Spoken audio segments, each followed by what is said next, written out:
In this Marvel Rivals Cloak and Dagger guide, I'll skip reading you the abilities and focus on what actually matters.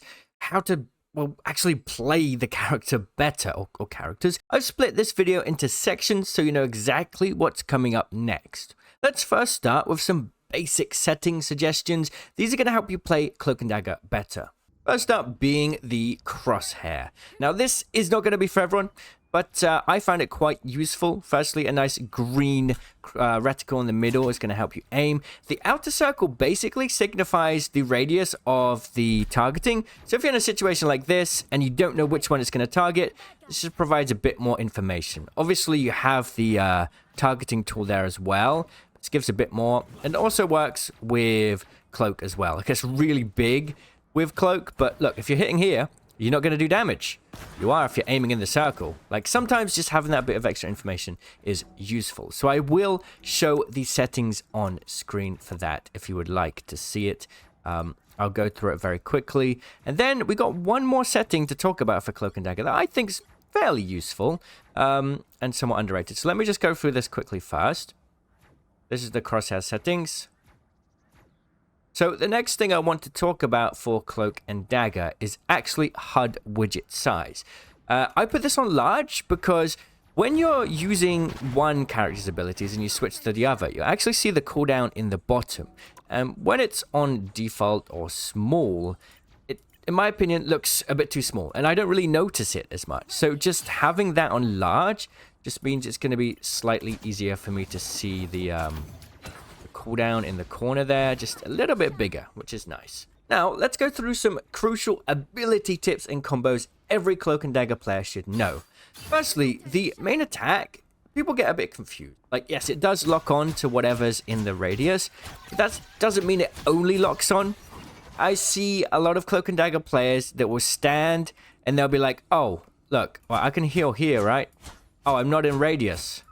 Oh no, well, I'll just kind of walk up, you know.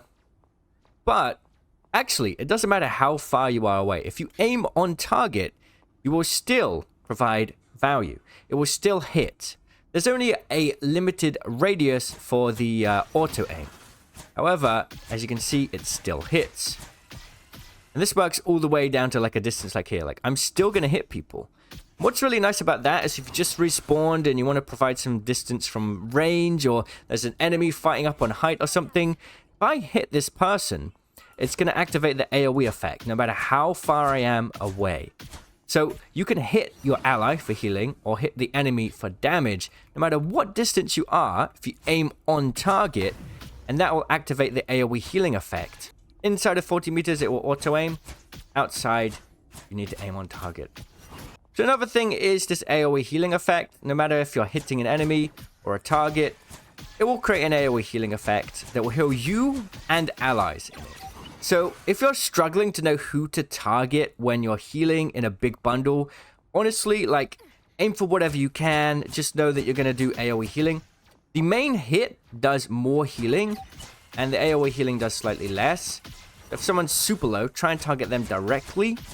Next, I want to talk about a bit of a combo that you'll see talked about later on in this video. I want to explain it now. It's the anti-dive combo. Basically, you're playing Dagger. You got a dive that comes towards you. First, you throw your healing orb down, and then you go into Cloak, and then you activate the Terror Cape, and then you just attack. So basically what this does is it provides you healing over time, and it's still active whilst you're in here. So this is the only way to get healing over time whilst playing as Cloak. And then you hit them with this, which will blind them and make them take 28% extra damage whilst you damage them. And this will just, you might not kill divers that do this, but it's going to be enough of a nuisance for them to leave you alone. They'll use their cooldowns and run off, right? Another thing is, you don't need to reload. It's actually quicker just to go into Cloak and then back to Dagger.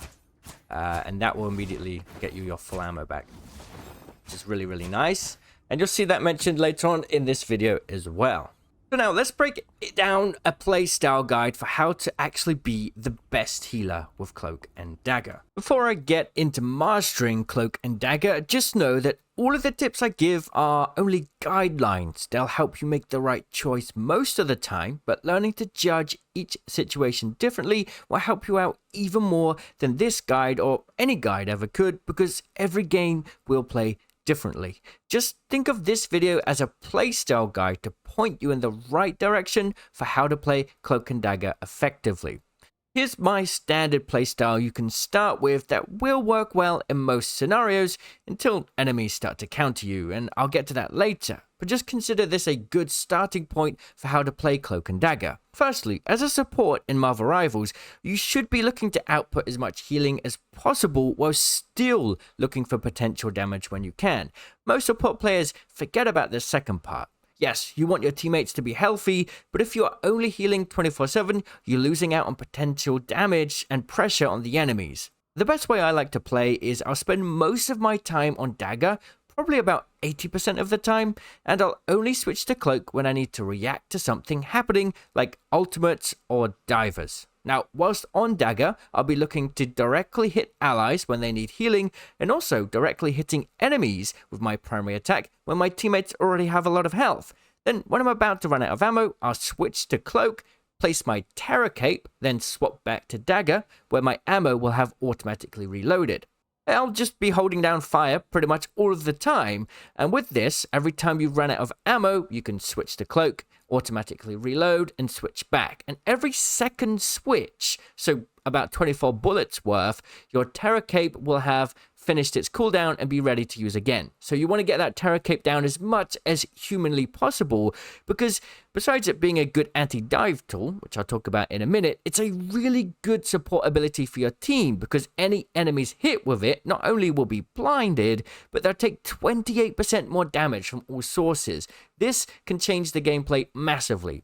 Now, what's interesting is whilst you're only blinded for 1.5 seconds, the vulnerability time is 3 seconds long, and it has a 12-second cooldown. So by mastering switching back and forth and using it every time it's available, for every 12 seconds of gameplay, you could have enemies on the enemy team having 3 seconds of 28% extra damage. You can see where the math starts to add up over the game.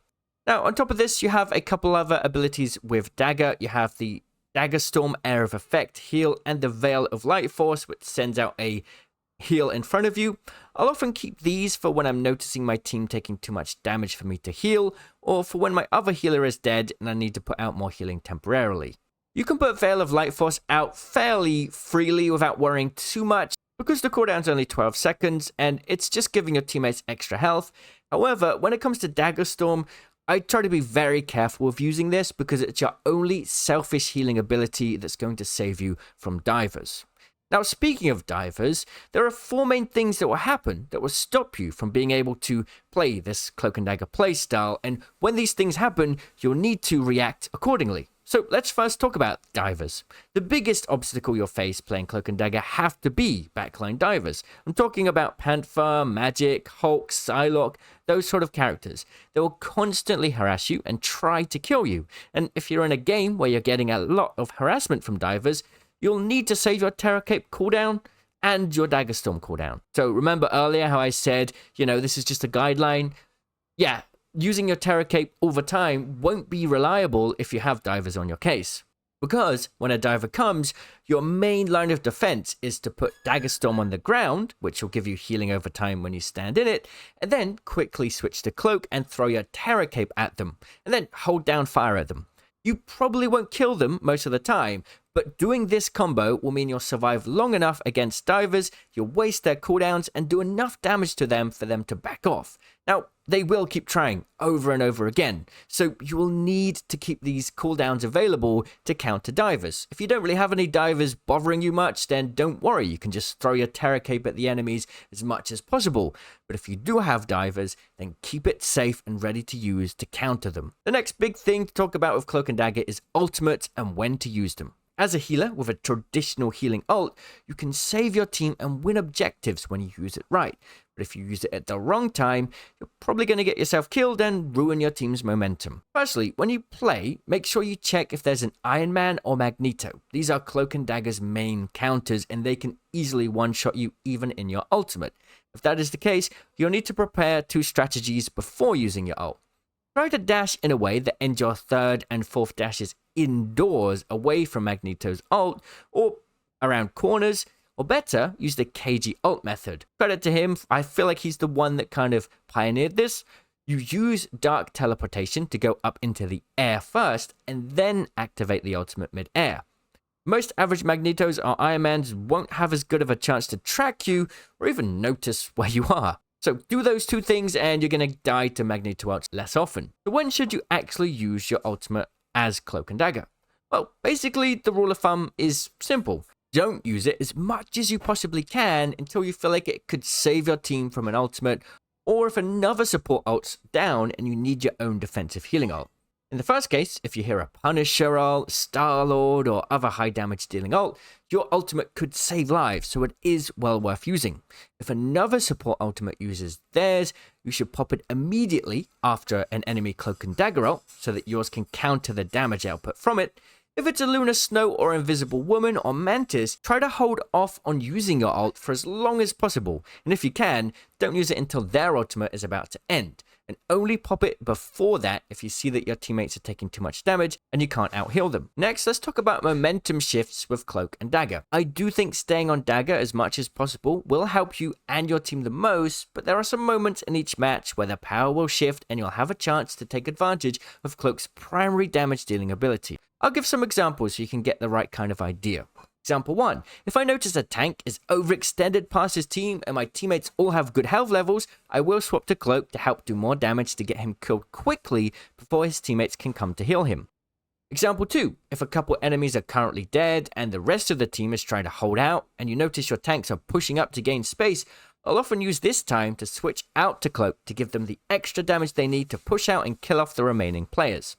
Example 3. Sometimes you'll notice a dive character run away with very small health. If you see an opportunity like that where you could use dark teleportation to potentially catch them out and kill them, I'll usually take it. Another thing is if you have triple support and you have 2 other dedicated supports, so Lunar Snow and Invisible Woman, or Lunar Snow and Rocket Raccoon, who basically their main role is healing, right? That's what they're best at. Not so much Adam Warlock or Mantis, who deal a bit more damage. If you have 2 supports on your team like that, and you play Cloak and Dagger, then I'll do a bit more damage on Cloak because I know the healing output for my team is already pretty decent. There's one more thing that Cloak and Dagger can do to fix games. Sometimes you'll just feel like your team is stuck. Your team and the enemy are equally throwing down damage, but nobody is really dying and the objective isn't going anywhere. In these cases, sometimes popping my ult and going into Cloak and dealing damage to the enemies can be enough to sway the flow of gameplay. Often what will happen is supports on the enemy team will use their ults to counter yours, but the good thing is you've now forced out all the support ults in the game, and this means duelists or vanguards that may have been more hesitant to go for kills or use their ults will now feel more confident to do so.